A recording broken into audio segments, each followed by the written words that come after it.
how did General Atomics get into the Predator business? Well, I have to give credit to my brother, who,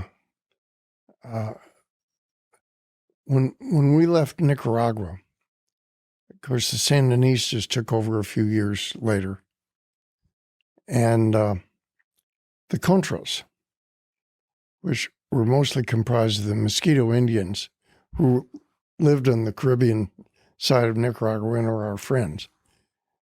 They were opposing the Sandinistas and working with the Contras. The Sandinistas were butchering our friends with their Russian-made Hind helicopters. We reasoned that we'd like to balance things up a little bit. And if they didn't have gas fuel for their helicopters, they couldn't kill our friends. And so there was a new technology called GPS. That time nobody had heard of it, but we thought, well, if you can use a GPS on a little Piper Cub, load the Piper Cub up, and I use that airplane figuratively, with high explosive, you could fly it into the oil storage tanks and blow them up. Without operators, Yeah. Poor man's cruise missile, if you will. Right. Wow. Using this new technology. Wow. That nobody had heard of at that time, GPS.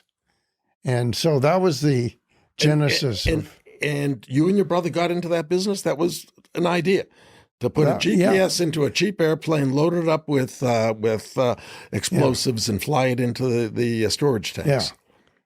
That was my brother's idea. And because of my experience with composites and airplanes, I thought I had some ideas on how we could make airplanes that would really do the job, namely with a very high aspect ratio wing, light. So the combination, we could have airplanes could stay aloft for 40 hours without refueling. That's now. But then I'm just curious, going back in time, did you ever implement that strategy of buying these cheap planes and using them? No. Never did it. Okay. Fortunately, because the Contras prevailed in getting elections, and the Sandinistas were voted out in Nicaragua. So they quit killing our friends, and we never did that. It's a good thing. Maybe I'd still be in jail if we had.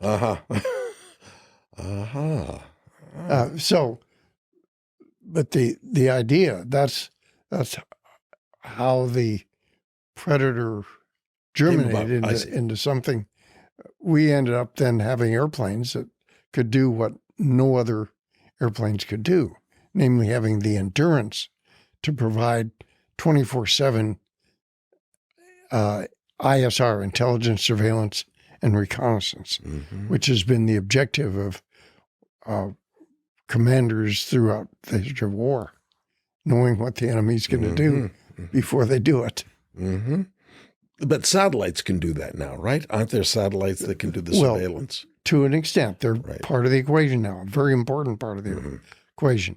And the combination of satellites and our airplanes are very important in reducing the cost of defense. Yeah. So at first the Predator was used just to gather intelligence. That's what you're indicating. Correct. And then later it became weaponized. Yes. Yeah. Because of the importance of when you spot a target, the target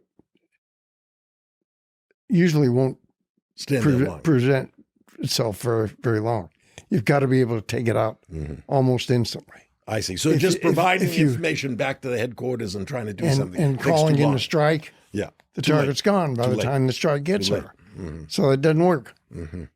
And so, yes, this is a new and much better way of warfighting where there's much less collateral damage, critical, lower cost.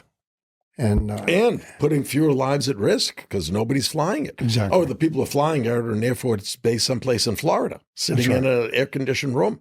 That's right. Fantastic. Was it one of your Predators, one of your drones that took out Soleimani, the head of the Quds force in Iran? Well, we don't operate the airplanes.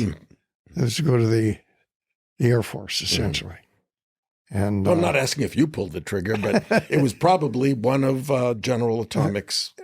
I think it was a Hellfire missile, right, which is made by Lockheed, probably on one of the Predators. Fantastic. You killed one of the worst terrorists. We didn't. The Air Force. Yeah. Well, you enabled the team. You are part of the team that enabled the elimination of evil on the face of this a earth. guy who had been responsible for thousands of American dead. Yeah, thousands. Right.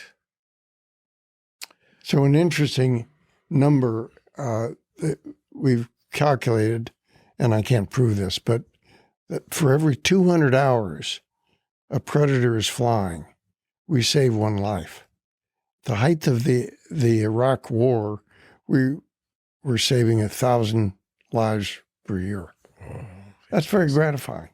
It's very gratifying to have a Marine come up to me and say, I'm here because I had cover from your airplanes. Oh,